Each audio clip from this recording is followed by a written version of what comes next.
Books on the Brain. Welcome back to Books on the Brain, a podcast of books and nonsense. I'm Deirdre, I'm Danielle.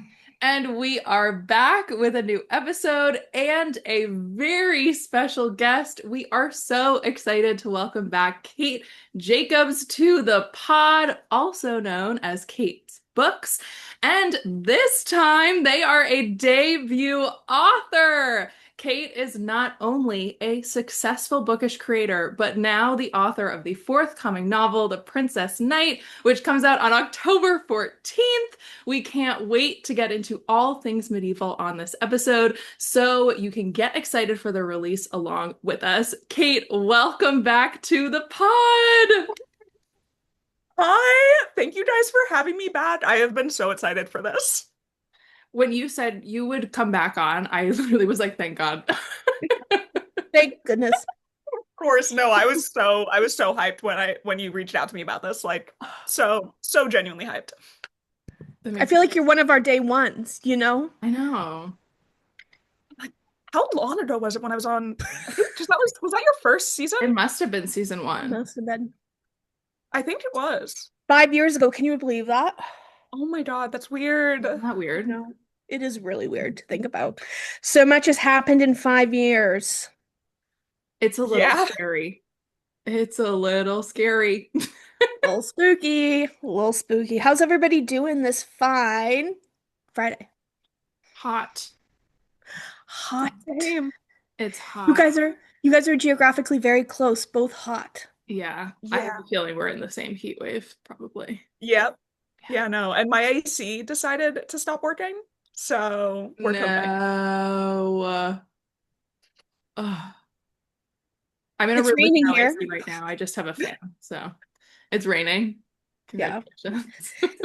It felt like incredibly rude that I cut you off to say that because it did feel like I was rubbing it in. So I did have to hide my face in shame for a second. Really just showing off here. It's actually raining in Alberta, so Must be nice. sucks You're to just suck, better than guys. us. No, it's been raining for like the past month, which is crazy. Crazy, crazy. Crazy.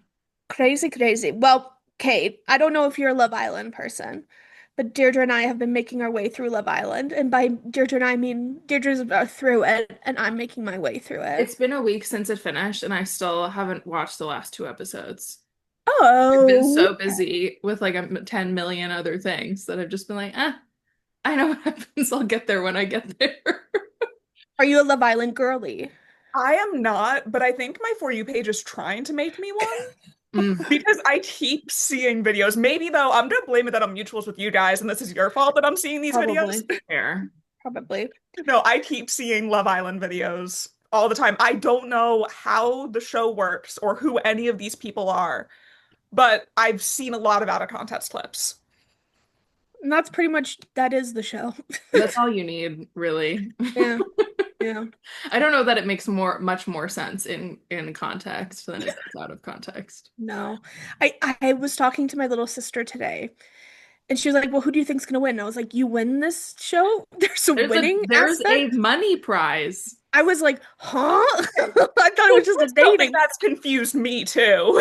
I was like, so I forget how much it is on US versus UK, but let's say 100,000. it's 100,000. So basically the way the end works is you want to be the winning couple because then you have the chance to win $100,000. And as the winning couple, there's like a final draw. Usually it's like an envelope and somebody ends up with the 100,000 and you can either walk away with the 100,000 or you can split it as a couple. But you as the winning person get to pick. Oh. Yeah. This doesn't I sound like a will great say start for I have relationships. never watched a season. That's not true. There's one season, but it's like a side one where they have not split it. Like, Okay. even if you're not like in love with your couple, like it's better for two people to get 50,000, unless you're a total butt face. Well, that's why people are always like, are they playing a game? Because it's not just like the game of being on TV and getting clout. It's like the game of potentially winning $100,000 instead of $50,000. That's crazy though. I'm sorry. If you make it through like what is it, like 2 months or more of like pretending to be in love with someone and then you just like that's No, that's like too traitor much. gameplay right there. That yes, that Yeah. totally is. And those Like people what? they're not going on Love Island. I was gonna say that they're like there's easier shows to get more money on that you Yeah. can that you can swindle your way into or whatever. My only knowledge of Love Island was all I knew was that it was quote unquote hot people in a villa, Yep. Yeah. right? Hot new bombshell enters the villa. Yeah. And I know that they just like make out and maybe fall in love. Probably. I probably don't. Speaking of a hot new bombshell entering the villa, Oh my gosh, good segue. I I really know. love I that think that's my segue. best segue this season. We'll both hold up our copies. Hold on. Oh, I we got the UK have. version. Just What kind do I of Woo! see? says Oh, love the Gorgeous. battlefield. oh Gorgeous. And yeah, it is. The hot new bombshell is The Princess Knight by the one and only Cait Jacobs. Uh, Woo! we are going to keep this episode spoiler free, everybody. We're going to make that very clear from the beginning so you can watch this episode before you read it, after you read it, both, because you might enjoy it both ways. Who knows? But for anyone, take that Yeah, however you want. I want to make a bi joke so you bad. have to. Do it. There was a bi joke in there. That's the joke. But for anyone who maybe isn't aware of your book and is hearing about it for the first time, can you tell us a little bit about it? Sure. So yes, the Princess Knight follows Princess Clea, who is trying to win back the prince who ruined their betrothal plans. Her kingdom is really relying on her securing this marriage, but he didn't think she was strong enough to be his queen. So she decides that the normal thing to do is to go to a prestigious military academy when she's never held a sword before in her life. And while she's there, she meets Ronan, who is the prince's guard and best friend.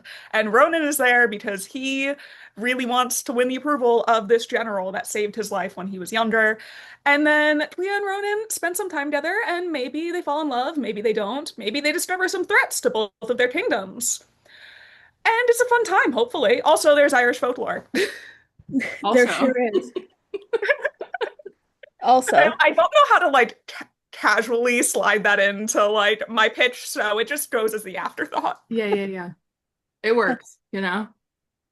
oh my goodness. You got me, but just the mention of Ronan's name gets me a little blushy. I'm like, so Cait, this is your debut novel. Boop boop boop boop boop boop boo. What was the publishing process like, especially uh as a book content creator, someone who's been on one side of the publishing world? How was it like to be in the author's seat? Tell us a little bit about it. It has been so fun and fascinating, especially because I had that like bookish content creator side. Because as I'm sure you guys know, like we've seen the marketing side of things of like, when a publicist or marketer like will reach out to you for books or like for sponsored stuff. And I was always used to being on the creator side of that. And it was fun, so fun to see the behind the scenes of that from the publisher standpoint. I have said this to Jess, my publicist, so many times because we've been friends for years before I even sold my book to Voyager, and I have told her how like fascinated I am with all of these little details. So that has been like a really interesting point just from like my interests, and then it has been really I want to say fun, but like publishing is fun, but like there's also stressful things. There's always surprises.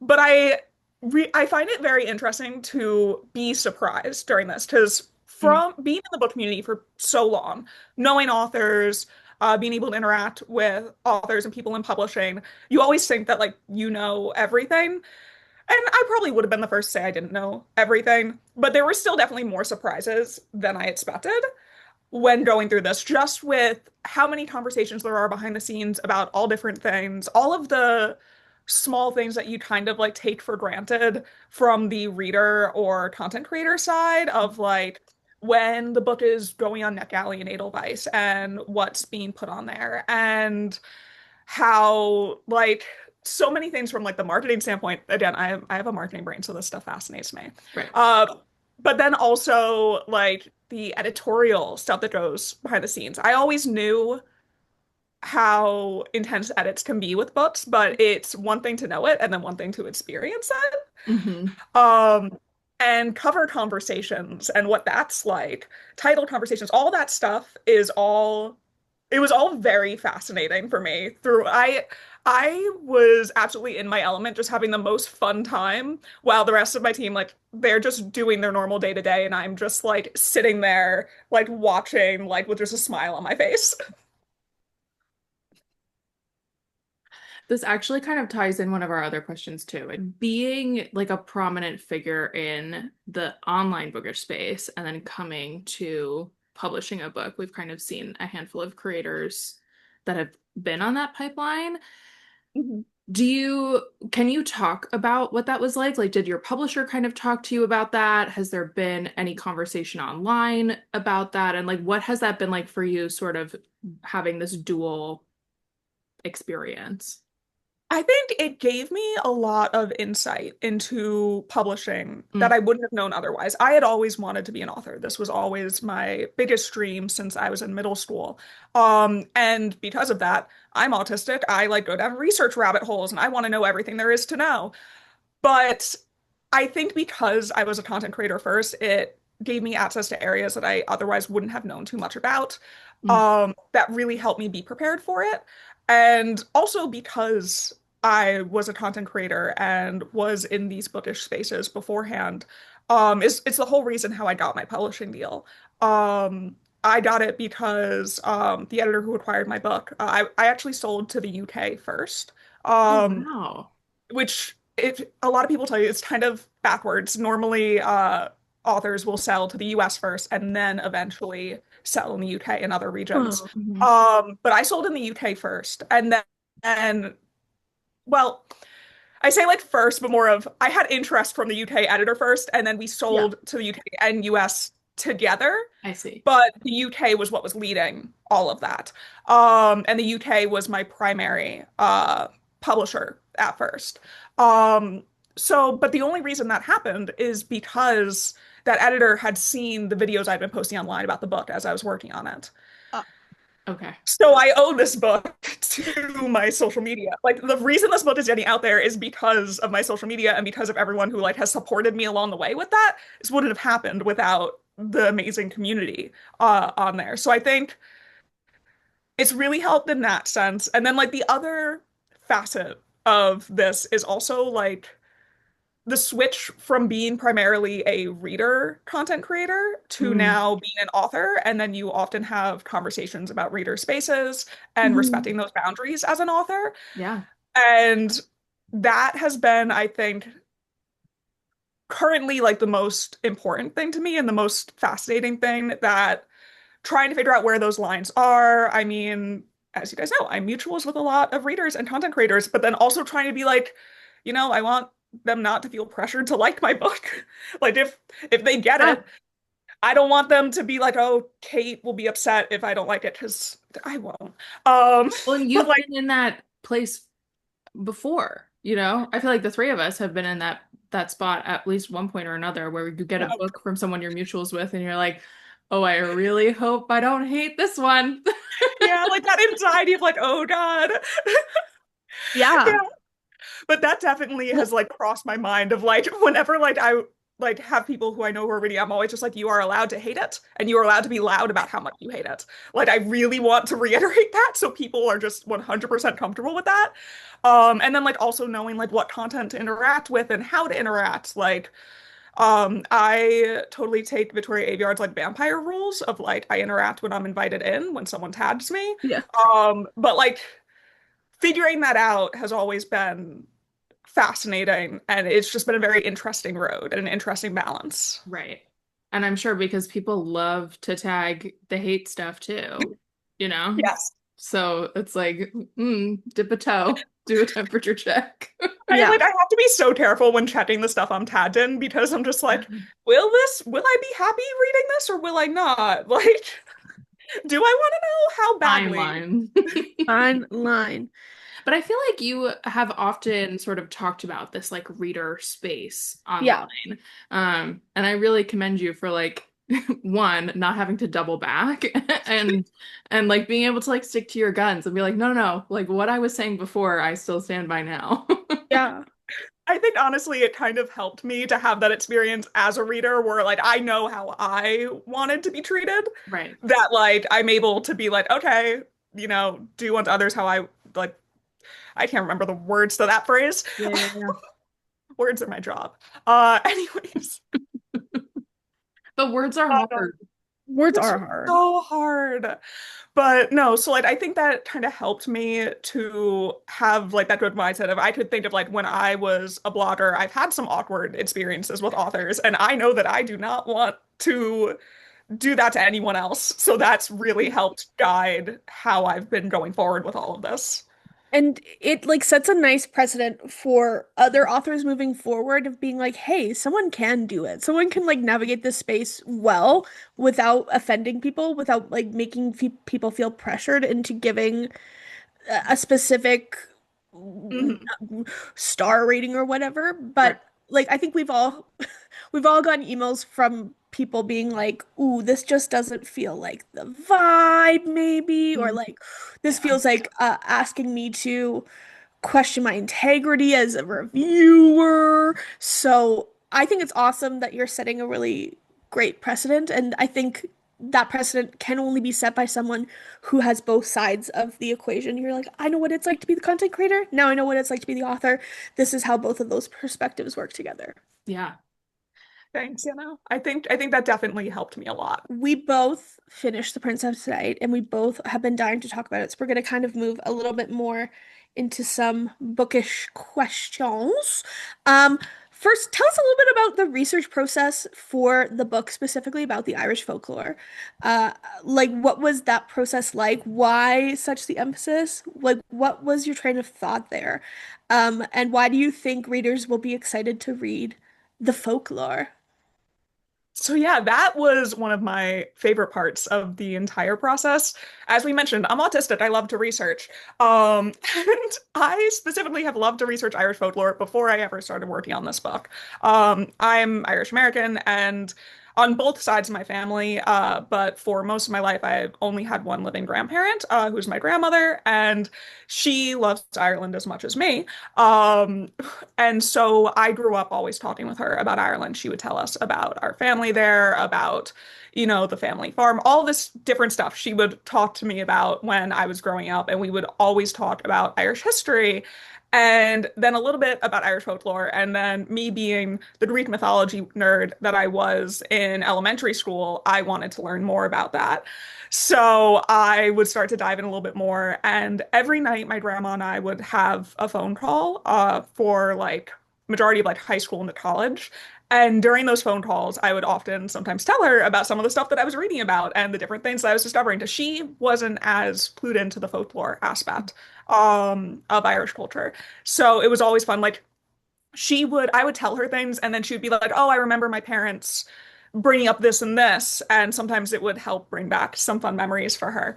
So it was my just fun thing I was doing on my own. And then when I was writing The Princess Knight, I knew I wanted Irish folklore to be a part of it, but at first it was a more minor part of it. It was definitely in there in the world building, but it wasn't as central as it is now. And it wasn't until the second draft that I really made it as central as it is because I was talking to my grandma about it a lot more. It was my grandmother before she passed away was dealing with dementia. So I was talking with her about Irish stuff a lot more because that was stuff that she really wanted to hear about the most. I was doing a lot more research, having a lot more fun. And then I knew that in that first draft of the book, it wasn't quite what I wanted it to be. There was some stuff still missing, and I did a piece of research, specifically into in general, I love the Tuatha Dé Danann, and I was doing some research into the four treasures of the Tuatha Dé Danann, and that clicked for me that there were aspects of the book that were already in there, um, that really aligned with the stories around the four treasures of the Tuatha Dé Danann, and I really wanted to lean into that, and that opened the door for including more Irish folklore and really making it a lot more central to the story. That is so interesting that it was a second draft, like more of it was added because it feels so integral to the plot that I Yeah. was like, oh, must have been there since the beginning. It's so great. Um, that's so wonderful. I love your familial connection with it. That's so and it just you can tell in the book how personal and how meaningful Hmm. the cultural ties are. Um, so that's so beautiful. Thank you for sharing. Yeah, like I feel like I'm overly critical sometimes of things that have Irish history and Irish folklore in it, but it's Mhm. only because it is who I am. Like my name comes from a piece of Irish folklore, so like it serves me right, right? Um, and for some reason, specifically you having the Banshee in there as like a pretty prominent part of Clea's journey, I was like, nobody ever talks about the Banshee. I love the Banshee. Like Me when too. it comes, oh my God, I like always ever since I was a kid was obsessed. So like the Banshee was in, I think the Banshee was in the first draft of the book. Um, but I was so excited to be able to play with that. That's how much I love the Banshee, that it was there in the first draft where there was very little Irish folklore. For anybody that doesn't know what a banshee is, we'll give you a little context because this is not a spoiler. It is a like shrouded being that comes and shrieks at you, and if it does, somebody in your life is going to die.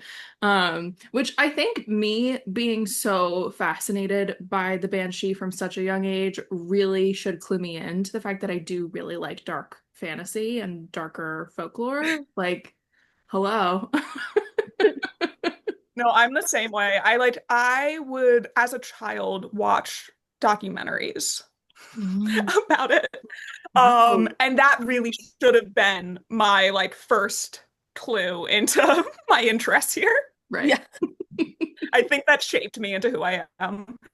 We've come to the part of the podcast that everyone's been dying for. Yeah. Please help us go through a pronunciation guide to help prepare readers for talking about the Princess Knight online because I feel like I personally need it so I can go and talk about it and not feel like a total dum-dum.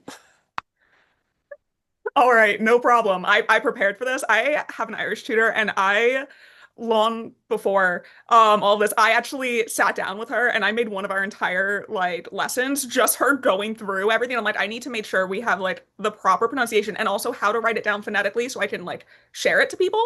So So I good. prepped for this moment. Okay. Um, so okay, let's first we have Clea. Her full name is Cleana. It can also be Cleena.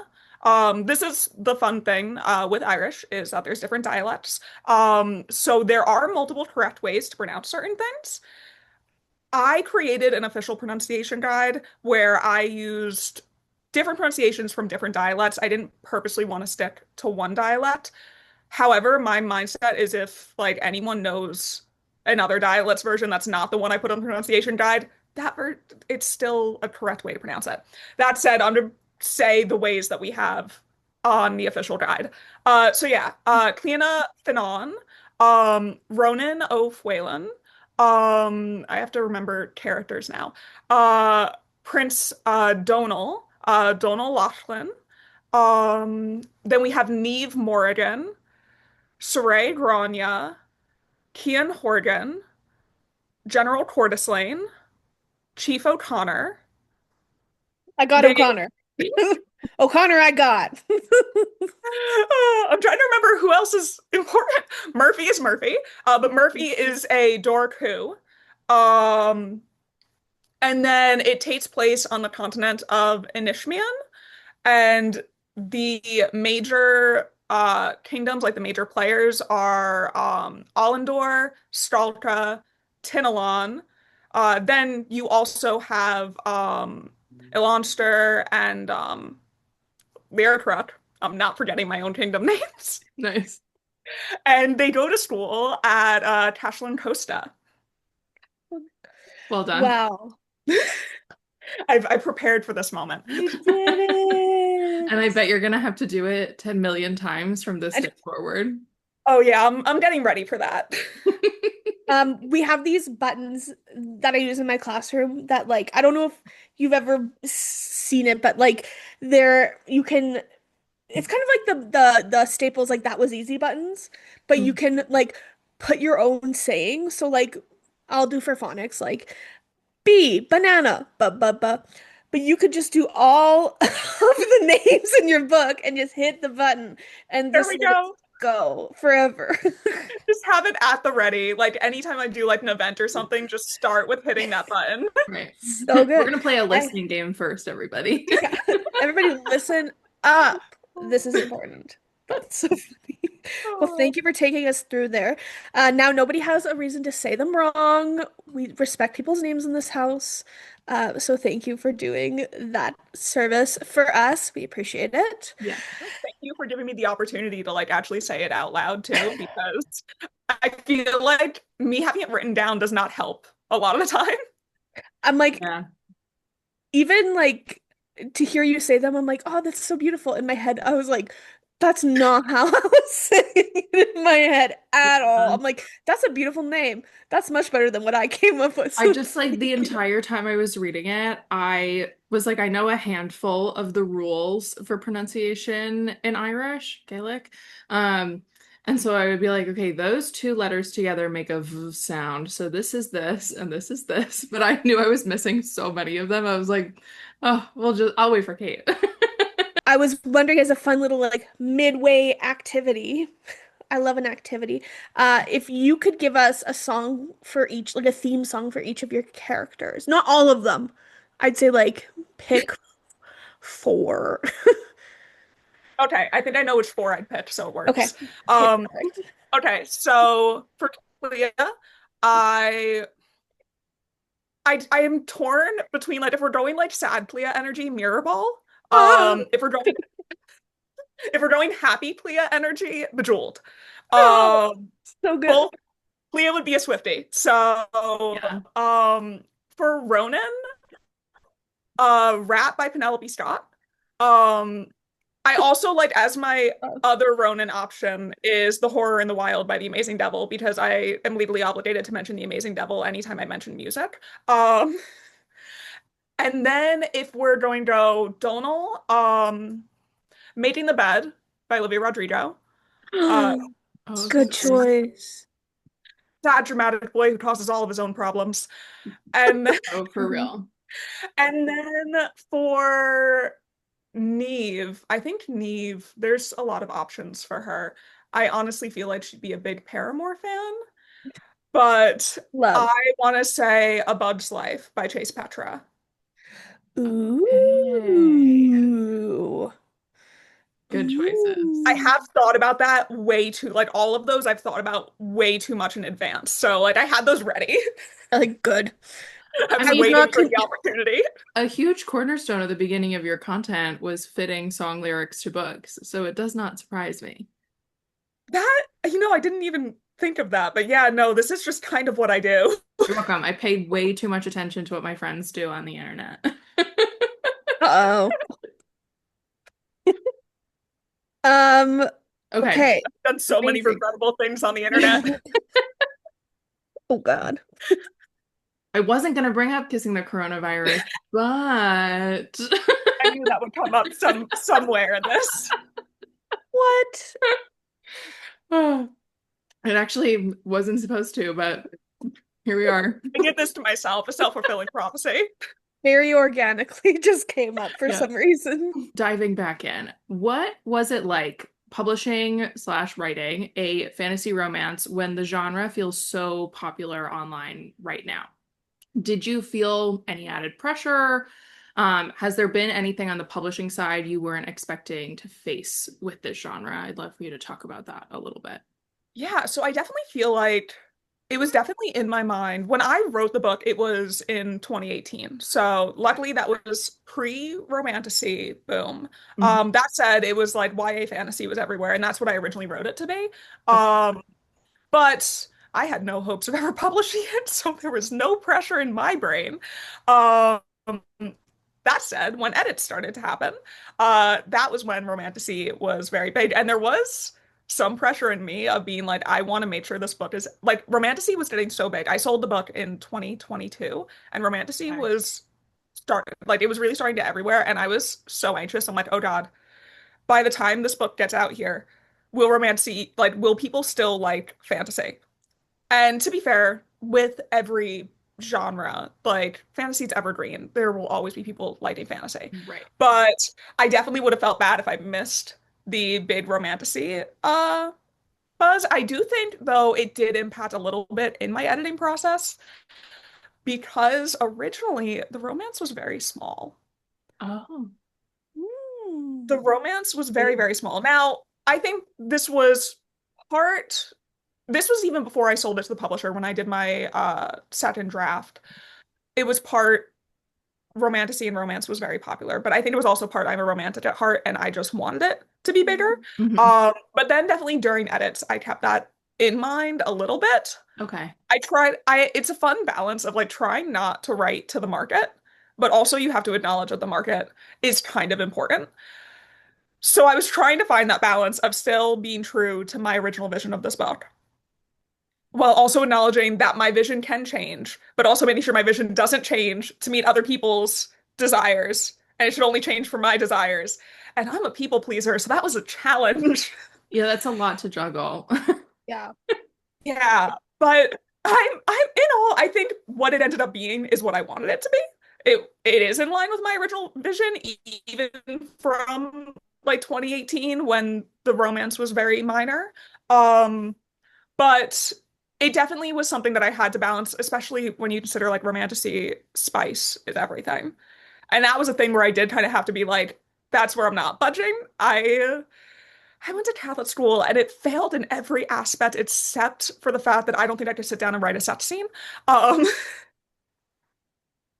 Fair. like it had the opposite effect in everything else, but the knowledge that my parents would read it, Yeah. really made me keep the spice very minimal in the sense that I do not consider it spicy at all and did not intend for it to be spicy. I've had some people tell me that they think it's one chili pepper. Maybe I'm just numb to things because I I don't think it is. would disagree. Yeah. Thank you. Okay. Good to know that I'm not numb to things. No, no, no, no. And I actually appreciated that it wasn't a spice heavy book Yeah. because sometimes when you go into romantasy, you think it's not going to be, and then all of a sudden it turns halfway through and you lose the plot because they're like, we have to fit all the romance in. And I Mhm. really appreciated how you balanced the plot and the romance, and they moved along so well together that what happened organically with the characters felt organic. It didn't feel like you were hiding things from us. It didn't feel like you were showing us too much. It just felt exactly how the story was unfolding, especially based on the POVs that we were getting. Like, And the relationship. yeah, Like it aligns so well with the nature of their relationship that I was like, we didn't need more. This was the perfect amount. It was true to who they were, which I was like, yeah, one chili pepper, I would say, do we need do we always have to have a chili pepper? Can we be can we just be can we just be? can't we just be See? can we just be you guys? See? No, I especially when I read spicy books and I like them, but I don't read for the spice. I kind of I appreciate when it's well written. Sure. But it's never been like my favorite thing. I'm there for the tension and the yearning. So that's what I really like. That was my priority and my hopes. And I love romances where like it's healthy and like friendship based and like built on mutual respect. And you can have that with Spice, but with this storyline, I don't think it would have worked. Right. No. Amazing. Um, okay, moving into I think maybe the only fashion question I threw in here, because spoiler, I get to talk to Cait on a tour date, and I'm saving most of my fashion questions for that day. Oh, fun.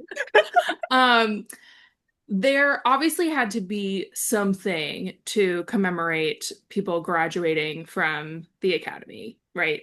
Whether it was a certificate or something. you obviously chose it to be a cloak pin. Not obviously, people haven't read the book. Cait Yeah, chose a cloak pin. obviously. You guys, obvious. You should Obviously. know this from looking Oh at the cover. my gosh. Cait chose a cloak pin to be the memorabilia that people take with them. Why a cloak pin? So it's actually so funny that you mentioned this because I had it be a clothespin in the first draft. Then I changed it in the second draft, and then I brought it back in the third No. draft. Because so originally I had it be a clothespin because fashion is an important part to Clea's character, and I thought it would be fun to also have that be a part of the world. But then also historically, clothespins have been used, especially in Ireland, to show status. And I thought that that would be a fun little reference for any fashion nerds, like history nerds out there. It is a status symbol in a way. I am looking directly at you, Deirdre, as I say this. I was like, Um, wow, I really hit the nail on the head asking this question. I'm so proud of myself. so yeah, so that has historical precedence. And then also I wanted something to be the status symbol. The thing that I did briefly have it switch to was going to be a dagger because I felt like that would have been a neat thing, but instead I was like, just put the dagger imagery in the cloakman. Yeah. Two birds, truly. One Yeah, why not? open. Um, Love that. Okay. So one thing the girlies that know this podcast know is that Deirdre and I are big musical theater people, obviously, both through our profession and through our passion.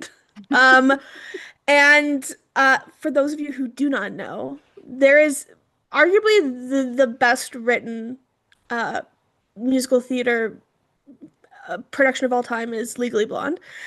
And there are some like wonderful moments throughout where I'm like, I could see the song starts here. Specifically, it's right at the beginning, so I don't feel bad bringing it up. But in the scene where Clea is meeting with Prince Dono Mhm. Slay, and they're meeting in the garden, and things are going perfect. And I was like, those party seniors, yeah, I thought we were. Just it's so wonderful. So my question is, if you could adapt another musical into a book, what musical would you choose to adapt? Hadestown. No thought. Mm. Ah, Ah, yes. I mean, just Orpheus and Eurydice retelling. yes. But Hadestown especially is so beautiful. It's my favorite musical in the world. I adore it so much, and I would read 500 pages of Hadestown. I would read a six-book series. I don't care. I just need it. Nice. That's an excellent answer. Excellent answer. Deirdre, what would you, if you could pick? I just thought of this. It is not a well-known musical, so if you know it, I will be really happy with both of you. Triumph of Love. I don't know that. Oh, Never heard of it.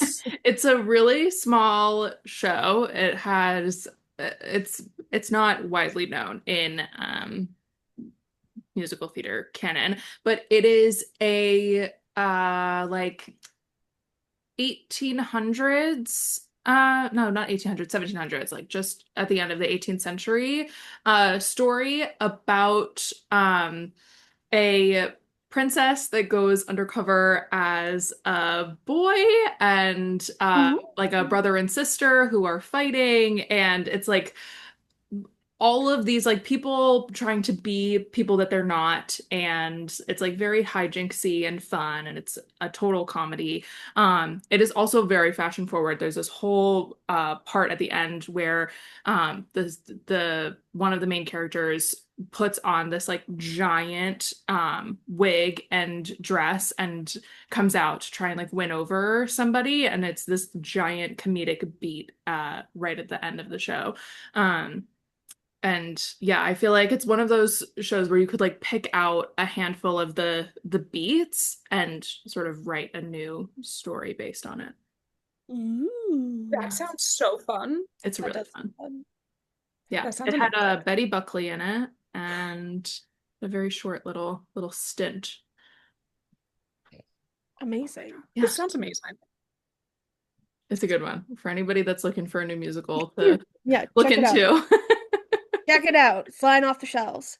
I would pick probably one of two Sondheim musicals. Either I think an like a True Blue adaptation of Into the Woods would be a really cool book. Just thinking about all the fairy and like it wouldn't have to be beat for beat, same, but like thinking about this idea that all these fairy tales, it's kind of been done, but I feel like you could do it again. You could do it forever because that's what makes fairy tales fairy tales. It's the fact that people keep talking about them. Um, but I think Into the Woods would be really cool. And I also think Company would make a really cool book. Oh yeah. Company. I feel like the vignettes of the scenes would make really cool. Like, I don't think it's almost like it would be like a collection of short stories instead of a novel. I think maybe that would kind of be That would be so cool. fun. Yeah. Yeah. Love. Love, Um, love, love. Kind of coming off of this, I have an extra question, Danielle. Sorry to throw you. Um, I'm curious because this is like loosely based on a piece of media or two. Um, what was it like, kind of like maybe deconstructing those pieces of media and creating your own, or sort of figuring out like which beats you wanted to pay homage to? Um, because I feel like you did it very well. I'm, you know, um, sometimes reading adaptations, it's not that fun because it's almost like too handed to you. Where I feel like I really like reading adaptations because I liked seeing how other people create their own version of a story, and I really loved the way you sort of recrafted this. So I'm curious what that process was kind of like for you. Yeah, so basically I just looked at like a lot of like I looked at what tropes and like archetypes were most fascinating to me and that I thought would be most entertaining to see in this. I'm like going to cough as I'm speaking. Hold on. All good. We could all take a water break. Yeah, Everybody take a water sorry. break. Take a break. All right, Danielle. I was like outside all day and my throat's mad at me. But okay. So I was looking at different like character archetypes and tropes, and I was trying to figure out what I thought would be the most entertaining for me to see in this type of medieval fantasy setting, what worked well with the, setting I was building with the Irish folklore I was adding in, and what would be either funny or like, you know, not funny, maybe a little emotional, ideally. Like what sort of things would be fun to see? And also like what were the things that like are just a given for the types of like genre. I was specifically looking a lot in general with like 2000s rom-coms. Like there was, you always have like your getting ready scene. Yeah. You always have, there's a lot of secondhand embarrassment in 2000s Mm, rom-coms. yeah. So I want to play with that in a way that wouldn't make someone want to die. And also again, how would that happen in a fantasy setting? While also people could die. Like I wanted to still have the stakes, but then also have that like more character and like emotional stakes. So it was a very fun thing to balance and like piece together to see what I thought it was really just what would be fun with me to play with in the end. Can we talk about the stakes? Like they were so high the whole It was time. And I it was like I couldn't flip the pages fast enough. I for had some real. fun. No, I've learned that like I really liked stupid jokes, but I also liked suffering, fictional Mm. suffering. The Mm. little caveat.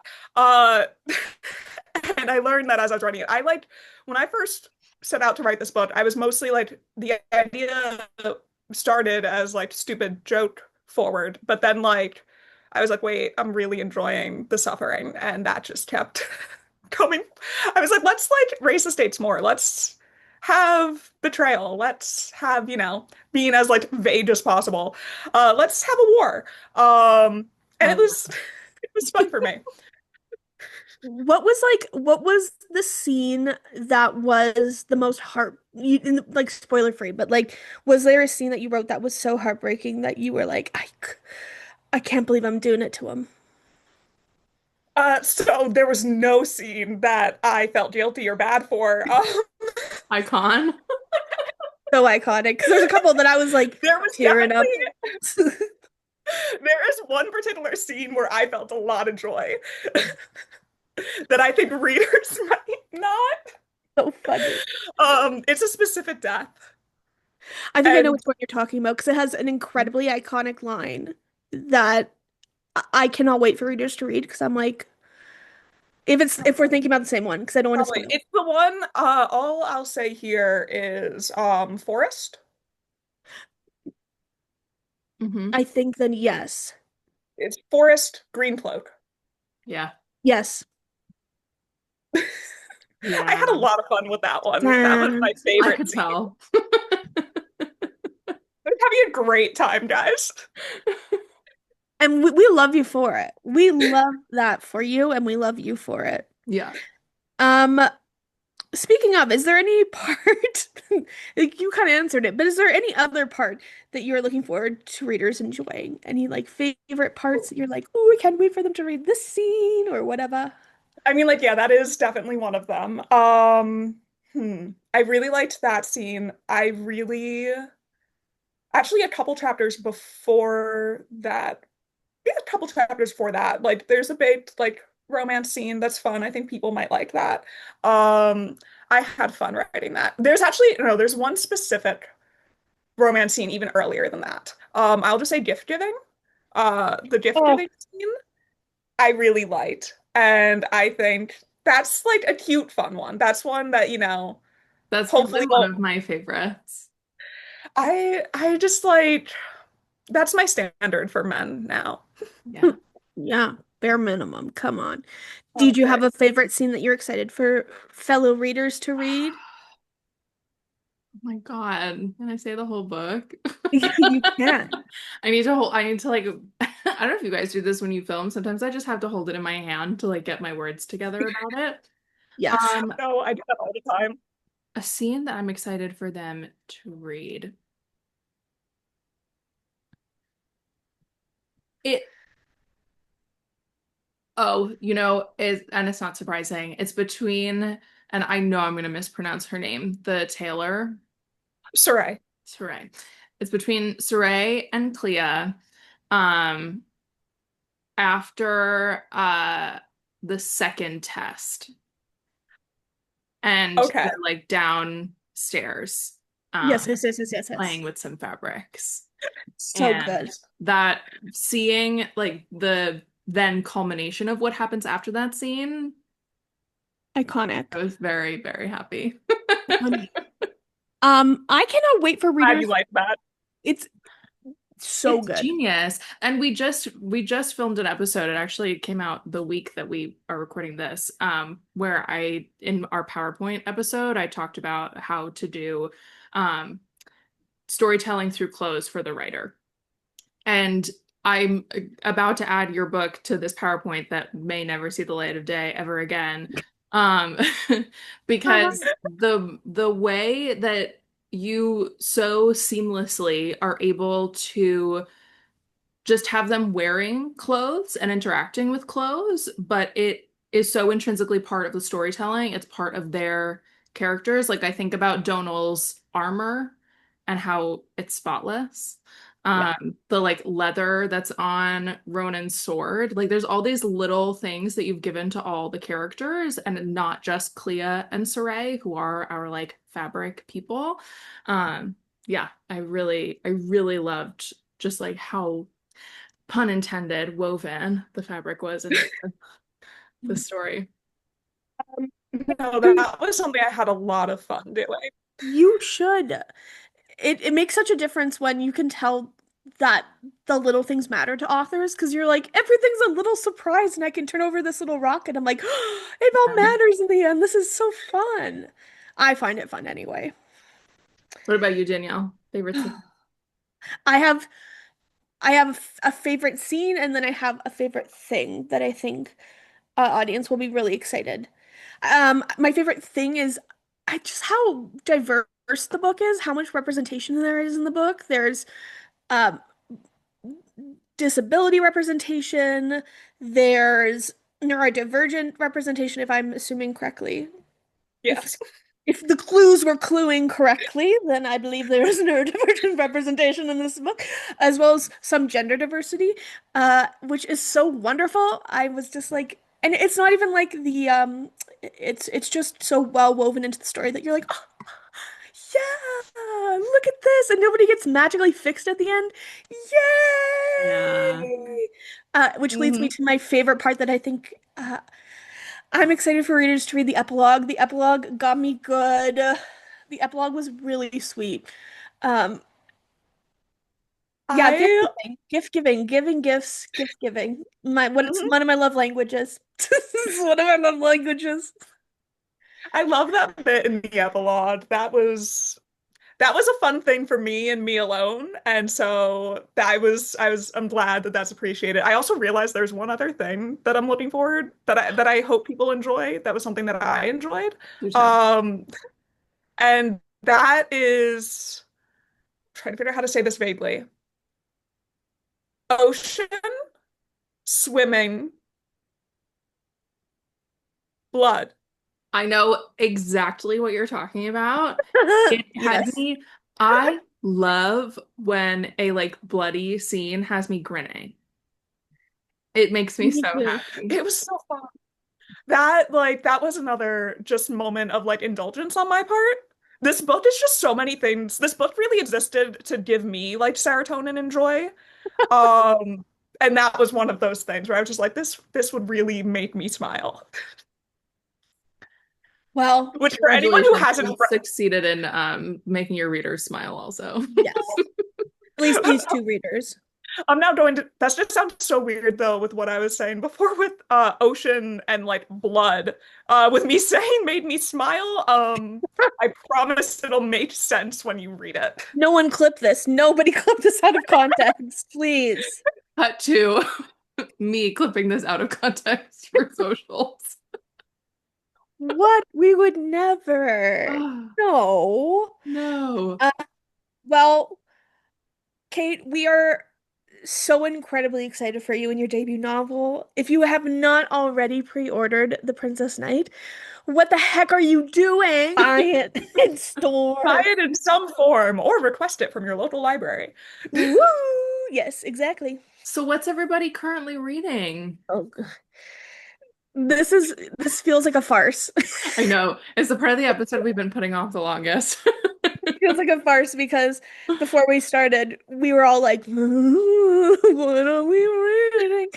Deirdre and I have both been busily reading The Princess Knight in preparation for this podcast. So we're both going to mention books that we are about to read, and then Kate's going to mention something, I'm sure. Yeah. Let's hope. I We'll can go see. first if we want to Please. kick this off. So I'm actually taking this with me to the beach this weekend, which is why I pulled it in here. It's called Behooved by M. Stevenson. It says the fate of the kingdom is riding on them, which I think is so funny because there's a horse on the cover and it's called Behooved. So I'll just read the back because why not? I think it's like a very charming fantasy romance. It literally says charming. A charming slow burn fantasy featuring a duty-bound noblewoman with a chronic illness, a prince who would rather be in a library than on a throne, and a magical ride through a world of cozy enchantment. I have to stop saying the word ride because it's making me uncomfortable. Bianca knows her duty comes before her heart, so when the threat of war looms, she agrees to marry the neighboring kingdom's heir. But not all royal weddings are a fairy tale, and Prince Eric, Bianca's betrothed, is cold, aloof, and seems to hate her on sight. To make matters worse, on their wedding night, an assassination attempt goes awry, leaving Eric tragically transformed into a horse. Very My Lady Jane. Bianca does what any bride in this situation would do. She mounts her new husband and rides away to safety. Sunset returns Eric to human form, but they soon discover the assassination attempt is part of a larger plot against the throne. Worse, Bianca has been framed for Eric's murder, and she's now saddled with a husband who is a horse by day and a frustratingly attractive man by night. As an unexpected romance begins galloping away with their hearts, Bianca and Eric must rely on each other to unravel the curse and save the throne. If this book has no spice in it, I will be shocked. There's gotta be. It's a Shrek retelling. It's My Lady Jane. No, it's Shrek. You're wrong. Everything It's is Shrek if you try hard enough. And It's that's what I'm true. saying, dude. A musical I would like turned into a book, Shrek. Yes. Shrek is actually a children's novel. Did you know? It's a children's storybook. Is it? I did not know It that. is. Yeah, It but is. what if I want the spicy fantasy? No, Kate, we already had this conversation. We already brought up kissing the coronavirus. No more. No more. So that is Behooved. I'll keep you all posted on It's beautiful. what I think. It's a really pretty cover. It is really pretty. And it I has- have been really wanting to read that book, so I'm going to need to hear how amazing it is. I feel like I'm just leaning into my fantasy romance era right now. I'm really Amazing. enjoying being back in it. Amazing. Who's To next? jump off of Deirdre, I'm gonna tell you the book I'm gonna read next. This is called Roll for Romance by Lenora Woods. And I'll read the back too because I literally just picked this up from the bookstore today. But it's got my two favorite things, romance and D&D. So how could I not What's pick it not up? to love? Yeah. That's what I'm saying. Okay. When Sadie Brooks unexpectedly loses her marketing job, she flees New York City and to spend the summer with her best friend in small town Texas, where joining his Dungeons and Dragons D&D campaign is the perfect distraction while she plans her next steps. In the game, she becomes Jaylee, a powerful human cleric blessed by the goddess of luck. But in real life, Jaylee and Sadie, that's tough. Sadie believes her luck has run out until she meets Noah Walker, an outgoing bartender roped into joining their party as Lauren, an adventurous and charismatic lute-strumming elf. Just as Jaylee finds herself succumbing to the bard's charm over the course of the party's travels, Sadie also begins to fall under Noah's spell. As their relationship progresses in both worlds, Sadie wonders if what they have might last beyond the game. But with his traveling bard character, Noah never stays in one place, his traveling bard character, Noah never stays in one place for long. When a new opportunity arises in New York City, Sadie must face the truth about why she lost her job in the first place, and whether she and Noah have found something in Texas worth staying for. Torn between her career dreams in the city and exciting uncertainty of a new adventure, she will have no choice but to roll the dice. Dun dun dun. I Okay. actually just read that recently. Did That's my most recent read. So fun. Is it? Okay, I'm excited. Oh. I just I've been reading so many, famously, we've been reading so many fantasy books for this podcast that I was like, what is the closest thing I can get to like romantasy, but then bigger on the romance than to see, you know? See, yeah. No, I feel like honestly, I feel like Roll for Romance is the true like romantasy because you do sometimes see into the D&D campaign. Oh, fun. So like you get that narrated. So you have like contemporary romance with some bits of actual like high fantasy thrown in. It's very kind fun. of like She Kills Monsters. Oh yes, totally. You know that It's show? such a fun time. I really loved it. And Lenora is also lovely. I read it because I was doing her event in New York City and so lovely. It's such a good book. I'm excited for you. And can you tell that I am really trying to buy myself time before saying what I'm reading? Well, it's okay because I'm gonna buy you some more time. We've all played D&D here on this pod. Not here on the pod, but all of us here on the pod have played D&D. What is like your go-to D&D character? Well, I I always play a honestly only druid. played it for 2 weeks. You play a druid? You only played for tweets where we Yeah. talked at the same time, so I was like, what did Kate say? Yeah, I played a druid. You only played for 2 weeks? Yeah. I joined a like I can't remember who it was on TikTok was like, let's make a D&D campaign, and I was like, yeah, I'm in. And then I signed on to my first Broadway show like 2 weeks in to starting the D&D campaign. And I was like, hey guys, I'm so sorry. I'm about to go into tech. I gotta go. And I've never been back to D&D since, but I found out that there's a bar around the corner from my apartment that does D&D campaigns. So I think later this year I'll be trying to get in there. Okay, quick side note. The author of Behooved blurbed this one. Oh my Ooh. God. Look at Anyway, that. sorry. That's really Okay, cool. what do you usually play? A druid? What kind of Yeah, druid? so I usually play a druid. I mean, normally like when you go like species, I that's the one thing I'll switch up. Mm, I'll like play anything. My first campaign, I was like a Dragonborn. My latest campaign, I was an Air Genasi druid. And then like my subclass, I also switch up. Oh, sick. So like I mostly like Circle of the Moon is great. The latest campaign I did Circle of Stars. So I was Air Genasi Druid Circle of Stars, and it was in a campaign based on the Grishaverse that my friend was running. Yeah, nice.